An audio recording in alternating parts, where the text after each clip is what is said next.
कठिन परिश्रम से बचने के लिए व्यक्ति को भाग्य और ईश्वर की इच्छा जैसे बहानों के बजाय चुनौतियों का सामना करना चाहिए।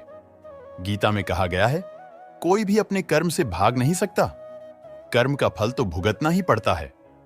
मनुष्य को अपने कर्मों के अच्छे और बुरे फल के विषय में सदैव सोचकर चिंताग्रस्त नहीं होना चाहिए। मनुष्य अपने विश्वास से निर्मित होता है, जैसा वह विश्वास करता है वैसा वह बन जाता है। जो मनुष्य प्रतिदिन खाने, सोने और आमोद प्रमोद के कार्यों में लिप्त रहता है, वह नियमित तौर पर योगाभ्यास करके समस्त क्लेशों से छुटकारा पा सकता है। जब इंसान अपने काम में आनंद खोज लेते हैं, तब वे पूर्णता प्राप्त करते हैं। श्रीमद् भागवत गीता का मुख्य उद्देश्य मानव कल्याण करना है। इसलिए प्रत्येक मनुष्य को सदैव मानव कल्याण की ओर अग्रसरित रहना चाहिए। माफ करना और शांत रहना सीखिए, ऐसी ताकत बन जाओगे कि पहाड़ भी रास्ता देंगे। व्यक्ति को अपनी इंद्रियों को वश में रखने के लिए बुद्धि और मन को नियंत्रित रखना होगा। जो होने वाला है वो होकर ही रहता है, और जो नहीं होने वाला वह कभी नहीं होता, ऐसा निश्चय जिनकी बुद्धि में होता है, उन्हें चिंता कभी नहीं सताती है। किसी भी व्यक्ति को ना तो समय से पहले और ना ही भाग्य से अधिक कुछ मिलता है, लेकिन उसे सदैव पाने के लिए प्रयत्नशील रहना चाहिए। जो व्यक्ति मैं और मेरा इत्यादि की भावना से मुक्त हो जाता है, उसे जीवन में शांति की प्राप्ति होती है। आत्मज्ञान की तलवार से काटकर अपने हृदय के अज्ञान के संदेह अलग कर दो। अनुशासित रहो, उठो और कार्य करो। जिस प्रकार से प्राकृतिक मौसम में बदलाव आता है, ठीक उसी प्रकार से जीवन में भी सुख दुख आता रहता है। वह कभी स्थायी नहीं रहते हैं।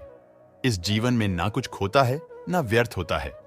जो लोग परमात्मा को पाना चाहते हैं, वह ब्रह्मचर्य का पालन करते हैं।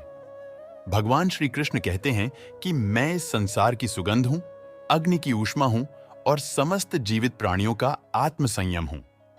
बुद्धिमान व्यक्ति कभी भी कामुक सुख में आनंद लेते हैं। वह सदैव मोक्ष की प्राप्ति में लगे रहते हैं। वह जो सभी इच्छाएं त्याग देता है, उसे शांति की प्राप्त होती है। संपूर्ण संसार में जब अधर्म और पाप बढ़ता है, तो मैं धर्म की पुनः स्थापना के लिए धरती पर अवतार लेता हूं। जैसे अंधेरे में प्रकाश की ज्योति जगमगाती है, ठीक उसी प्रकार से सत्य की चमक भी कभी फीकी नहीं पड़ती। इसलिए व्यक्ति को सदैव सत्य बोलना चाहिए। मैं सभी प्राणियों के हृदय में विद्यमान हूं। जो व्यक्ति मृत्यु के दौरान मेरा नाम लेता है, वह सदैव मेरे ही धाम को प्राप्त होता है। इसमें कोई शक नहीं है। ऐसा कुछ भी नहीं, चेतन या अचेतन, जो मेरे बिना अस्तित्व में रह सकता हो। परिवर्तन ही इस संपूर्ण संसार का नियम है। इसलिए व्यक्ति को कभी अपने वर्तमान पर घमंड नहीं करना चाहिए। जिसने जन्म लिया है, उसकी मृत्यु निश्चित है, और मृत्यु के पश्चात पुनर्जन्म भी निश्चित है।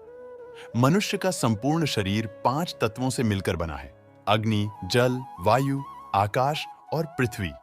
और अंत में उसके शरीर को इन्हीं 5 तत्वों में ही विलीन हो जाना है। व्यक्ति को अपने आप को सदैव ईश्वर को समर्पित कर देना चाहिए।